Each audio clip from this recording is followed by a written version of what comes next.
ನಮಸ್ಕಾರ. ನಾನು ಗಾಯತ್ರಿ ಸತ್ಯಶಿವ. ಪೊಳಲೀಸ್ ಕಿಚನ್ ವೀಕ್ಷಕರಿಗೆ ಪ್ರೀತಿಯ ಸ್ವಾಗತ. ನಾನಿವತ್ತು ಅತಿ ಸುಲಭದಲ್ಲಿ ಯಾರಿಗೆ ಬೇಕಾದರೂ ಮಾಡುವಂತಹ ಒಂದು ರೆಸಿಪಿ ಜೊತೆ ಬಂದಿದ್ದೇನೆ. ಬ್ಯಾಚುಲರ್ಸಿಗೆ, ಕೆಲಸಕ್ಕೆ ಹೋಗುವಂತಹ ಮಹಿಳೆಯರಿಗೆ ಅಥವಾ ಮಕ್ಕಳ ಲಂಚ್ ಬಾಕ್ಸಿಗೂ ಪರ್ಫೆಕ್ಟ್ ಆಗಿರುವಂತಹ ರೆಸಿಪಿ ಇದು.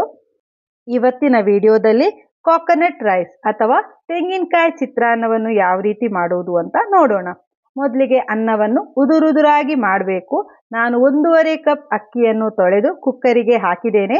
3 ಕಪ್ನಷ್ಟು ನೀರು ಸೇರಿಸಿ ಮುಚ್ಚಳ ಮುಚ್ಚಿ 4 ವಿಸಿಲ್ ಹಾಕಿ ಅನ್ನವನ್ನು ಉದುರುದುರಾಗಿ ಮಾಡಿ ಪೂರ್ತಿಯಾಗಿ ತಣ್ಣಗಾಗುವುದಕ್ಕೆ ಬಿಡಬೇಕು.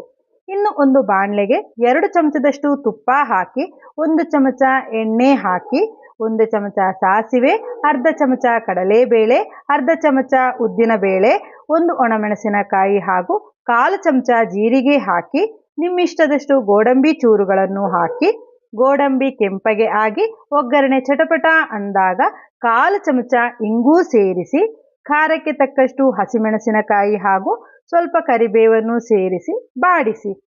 ನಂತರ ಹಸಿ ತೆಂಗಿನ ತುರಿಯನ್ನು ಹಾಕಿ ಒಗ್ಗರಣೆಯೊಂದಿಗೆ ಬಾಡಿಸಿ, ಜೊತೆಗೆ ರುಚಿಗೆ ತಕ್ಕಷ್ಟು ಉಪ್ಪನ್ನು ಸೇರಿಸಿ, ಹಾಕಿರುವ ತೆಂಗಿನ ತುರಿ ಚೆನ್ನಾಗಿ ಬಿಸಿಯಾದರೆ ಸಾಕು.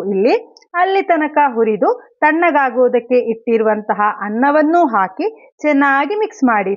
ಹೀಗೆ ಮಿಕ್ಸ್ ಮಾಡಿದ ನಂತರ 1.5 ಚಮಚದಷ್ಟು ನಿಂಬೆ ರಸ ಹಾಗೂ ಕಟ್ ಮಾಡಿರುವ ಕೊತ್ತಂಬರಿ ಸೊಪ್ಪನ್ನು ಹಾಕಿ ಮಿಕ್ಸ್ ಮಾಡಿದರೆ ಅತೀ ಸುಲಭದಲ್ಲಿ ಮಾಡಿರುವಂತಹ ತೆಂಗಿನಕಾಯಿ ಚಿತ್ರಾನ್ನ ರೆಡಿಯಾಗತ್ತೆ.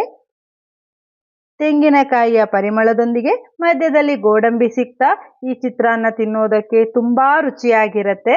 ಯಾವುದೇ ಚಟ್ನಿ ಜೊತೆ ಇದನ್ನು ಸರ್ವ್ ಮಾಡ್ಬೋದು. ಇದುವರೆಗೆ ಈ ರೆಸಿಪಿಯನ್ನು ನೀವು ಟ್ರೈ ಮಾಡಿಲ್ಲ ಅಂದರೆ ಖಂಡಿತವಾಗಿಯೂ ಟ್ರೈ ಮಾಡಿ ನೋಡಿ. ಫೀಡ್ಬ್ಯಾಕನ್ನು ಕಾಮೆಂಟ್ ಮೂಲಕ ತಿಳಿಸಿ. ಹಾಗೆಯೇ ಪೊಳಲೀಸ್ ಕಿಚನ್ ಸಬ್ಸ್ಕ್ರೈಬ್ ಆಗಿಲ್ಲ ಅಂದರೆ ಈಗಲೇ ಸಬ್ಸ್ಕ್ರೈಬ್ ಆಗಿ, ವಿಡಿಯೋವನ್ನು ಲೈಕ್ ಮಾಡಿ. ಮುಂದಿನ ವಿಡಿಯೋದಲ್ಲಿ ಇನ್ನೊಂದು ರೆಸಿಪಿ ಜೊತೆ ಮತ್ತೆ ಭೇಟಿಯಾಗೋಣ. ಧನ್ಯವಾದಗಳು.